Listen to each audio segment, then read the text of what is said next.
And today I wanted to detail for you how gut inflammation and intestinal permeability, what we know as leaky gut syndrome, contributes to the development of migraines. And I'm going to cover quite a bit today, so for the sake of expedience, I'm going to list several possible solutions to the problems I'll detail on the left side of the screen. Migraines are already well known to be associated with many gastrointestinal symptoms like nausea, vomiting, constipation, and diarrhea. The gastrointestinal system definitely has an effect on the central nervous system, as several essential brain functions like cognition and behavior are influenced by gut health and gut activity. This is part of what we call the gut-brain axis. Gut inflammation can influence the development of Parkinson's disease, Alzheimer's, multiple sclerosis, and also migraines. And there are several well-known neurotransmitters like serotonin, dopamine, GABA, and calcitonin gene-related peptide, or CGRP, that all contribute to the process. In the gut, inflammatory cytokines like interleukin-1 beta, interleukin-6, tumor necrosis factor alpha, and interferon gamma are all known to be inducers of both abdominal and intestinal pain. Many of these same cytokines also contribute to migraine pain and are all increased during migraine attacks. CGRP is already well known as the brain protein that is released when the sensory nerve endings in the nerves and blood vessels of the face are stimulated. In the gut, CGRP inhibits the stimulation of gastric acid secretion and also the secretion of pancreatic enzymes. Short-chain fatty acids like butyrate are critical for maintaining gut barrier integrity. Butyrate can reach the central nervous system through circulation, where it can exert neuroprotective properties.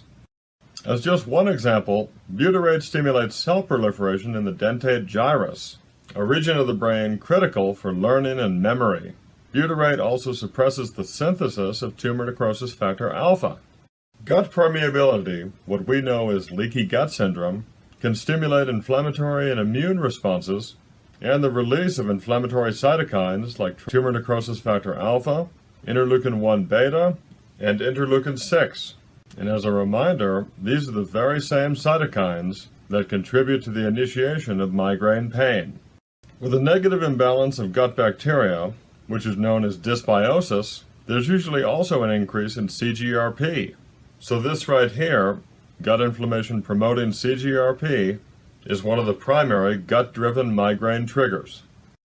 Cholecystokinin is a hormone secreted by the duodenal mucosa that regulates the emptying of the gallbladder and secretion of enzymes by the pancreas. Cholecystokinin has even been found in the brain and central nervous system. In the brain, elevated levels of cholecystokinin increase anxiety, and in the gut, cholecystokinin inhibits gastric emptying and acid secretion, while stimulating gallbladder and pancreatic secretion and inducing a feeling of satiety in the brain. Like CGRP, cholecystokinin is produced in the brain's periaqueductal gray matter, and also, like CGRP, cholecystokinin levels increase during a migraine. With migraines, there's usually a cytokine-driven increase in corticotropin-releasing hormone, or CRH, and both inflammatory cytokines and CRH can increase gut dysbiosis and gut permeability, and stress, anxiety, and depression are all powerful accelerants for corticotropin-releasing hormone. Gut dysbiosis and increased intestinal permeability sharply reduce levels of several short-chain fatty acids, including butyrate. Butyrate ordinarily helps to maintain the integrity of the gut barrier, partly through reducing inflammation and supporting the function of mitochondria. Thus, the effects of stress and the induction of corticotropin-releasing hormone definitely contribute to decreased butyrate production.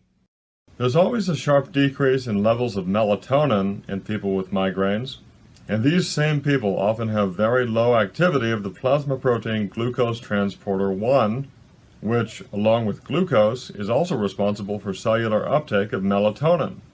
Melatonin optimizes mitochondrial functioning, so the migraine-driven decrease in melatonin production and uptake certainly contribute to mitochondrial dysregulation. Conversely, maintaining consistently high levels of melatonin helps to increase glucose transporter 1 activity.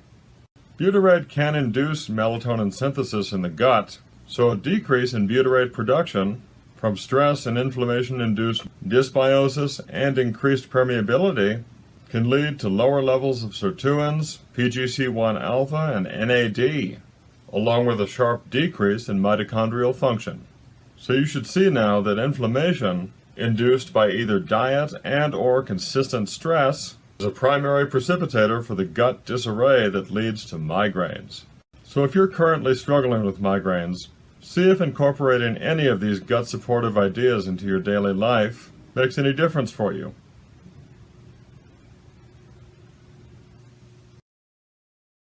Thanks for watching. I'm Jason Carter, and I'll see you next time on ENZYMENTAL. Stay healthy.